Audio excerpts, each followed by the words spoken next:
guys, I'm your friend Tessa and samahan niyo po ako magluto ng hapunan with love. So let's go! Pero oops, syempre hindi mawawala ang kwentuhan.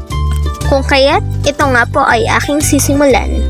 Bago ang lahat, isinala ko na nga pala muna yung kawali namin guys at habang pinapainit para sa langan ng pritong isda, gusto ko lang i-share sa inyo guys yung naging senaryo kanina habang namimili ako sa public market.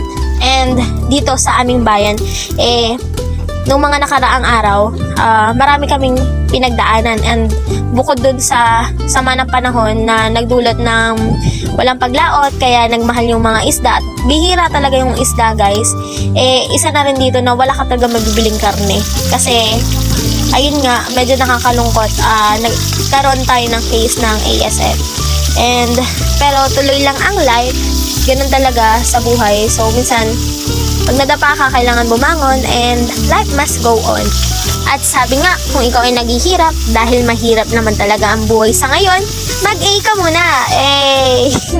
So yun na nga guys, kamutikan na nga masunog yung ating niluluto sa kadaldala ko at kung saan na nga napupunta ang ating pinag-uusapan.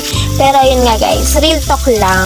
So sobrang mahal nga ng bilihin guys, kung hindi ka marunong mag-budget, at hindi ka budgetarian, walang mangyayari kasi yung pera mo kapag nabariyahan, sinasabi ko sa iyo talaga naman, segundo lang guys.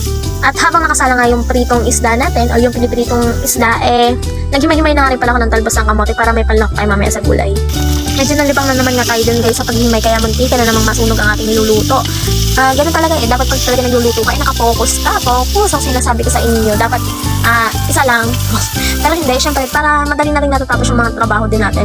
And ayan nga, patapos na rin ako magayat ng, maghimay ng ng mga dapat himayin. At pagkatapos nga nating mahimay yung mga talbos, sinimulan na natin na baltan at iwain yung mga or gayatin yung mga sibuyas tsaka bawang. And kung mapapansin nyo guys, talaga namang napaka cute ng size nila, kaya huwag nyo nang pansinin guys kasi alam nyo naman yung inflation rate talaga namang wala nang tataas, sobrang mahal ng mga bilihin, kaya dapat ikaw mahal din niya.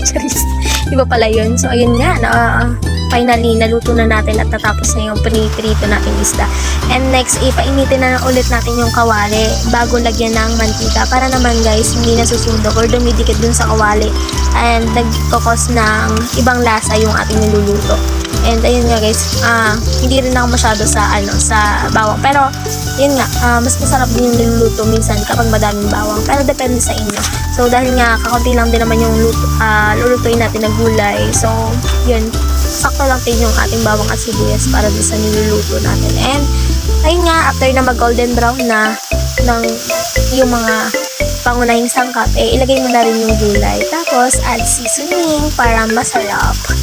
Masarap, ganon. Tikman mo pa, charis. So, ayun nga guys. Halu-haluin ng konti. Tapos, takluban na para mabilis yung pagkaluto. And huwag nyo din naman siyang hayaan na malabsak guys. And ayun, lagyan din natin siya ng konting sabaw lang. Kasi guys, huwag naman yung sobrang dami to the point na malulunod ka na. Okay lang yung malunod ka sa pagmamahal niya. So ayun, dito kasi sa probinsya, yung mga matatanda, alam mo yun, pag nagluto ka at naparami ng konti yung sabaw mo, sasabihin agad para ka namang malulunod or nakakalunod, ganon.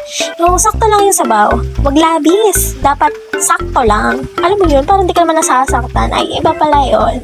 And syempre guys, tikman mo din kasi para balance yung lasa, baka mamaya maalat tapos naluto mo na, o diba? Tapos yung mga talbos ihuhuli mo kapag alam mo nang paluto na yung gulay mo para naman hindi siya labsa kasi masarap kainin yung talbos kapag crunchy pa siya, ganon. Mga 1, 2, 3 kulo, okay na yun, lalo na pag talbos ng kamote kasi madali lang naman yung maluto. And then takluban ng saglit and then charan! Ready na ang hapunan, so mangan ka na mo. Tara na kumain, hanggang dito na lang po. Thank you for watching!